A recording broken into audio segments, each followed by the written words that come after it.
Invité spécial de la première conférence sur l'économie numérique, le Premier ministre, chef du gouvernement, a coprésidé le 15 décembre dernier à Abu Dhabi l'ouverture de cette messe digitale du monde arabe avec le vice-premier ministre et ministre de l'Intérieur d'Abu Dhabi, Cheikh Saïf Ben Zayed Al Nahyan. Dr Ibrahima Kassouri Fofana et son hôte ont lancé les opérations du forum qui a réuni des centaines de représentants de la Ligue arabe, de la communauté internationale et des représentants de gouvernements étrangers. En marge de la conférence, le Premier ministre a été reçu par son Altesse Cheikh Mohammed bin Zayed Al Nahyan, prince héritier d'Abu Dhabi et vice-commandant en chef suprême des forces armées des Émirats arabes unis, auquel il a transmis les cordiales salutations du président de la République, le professeur Alpha Condé.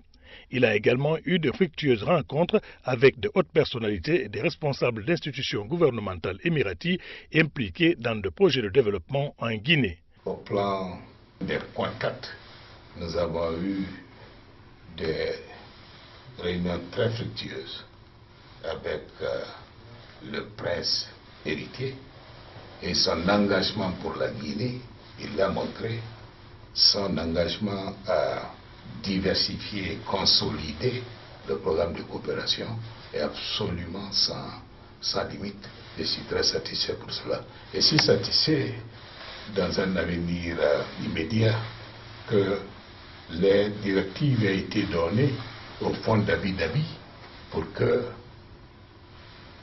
dégage très rapidement les 25 millions de dollars dont on a besoin pour compléter le couple des échangeurs Amdallah et Bambeto qui font 52 millions de dollars. Et dès le mois de janvier, le conseil d'administration, selon les garanties qui m'ont été données, va devoir approuver ce projet pour permettre à Conakry de respirer un peu en termes de circulation. Cela viendra compléter évidemment les 4 autres échangeurs, dont 2 du Fonds saoudien et de la Banque islamique de développement et 2 autres avec la coopération chinoise. Nous avons également mis le doigt sur la nécessité d'accélérer le programme agricole, notamment dans la zone forestière. Il y a un programme agricole important de 30 millions de dollars. Nous avons passé en revue le portefeuille énergétique de ce programme bilatéral qui concerne un investissement de 61 millions de dollars exactement et qui va pouvoir fournir des groupes électrogènes à la ville de Kankan et Sigiri.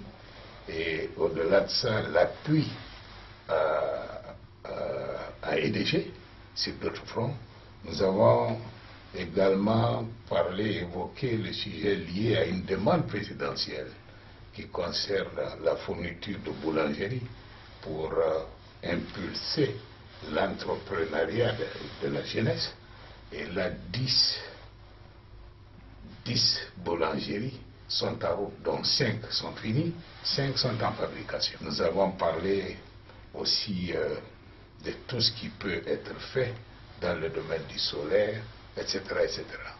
Le séjour émirati du chef du gouvernement a été aussi marqué par la signature d'un protocole d'accord entre l'Agence nationale guinéenne de la gouvernance électronique et de l'informatisation de l'État et le groupe Al-Rawad. Somme toute, une mission belle moisson qui ne manqueront pas de produire un impact direct sur l'économie guinéenne et l'amélioration des conditions de vie des populations.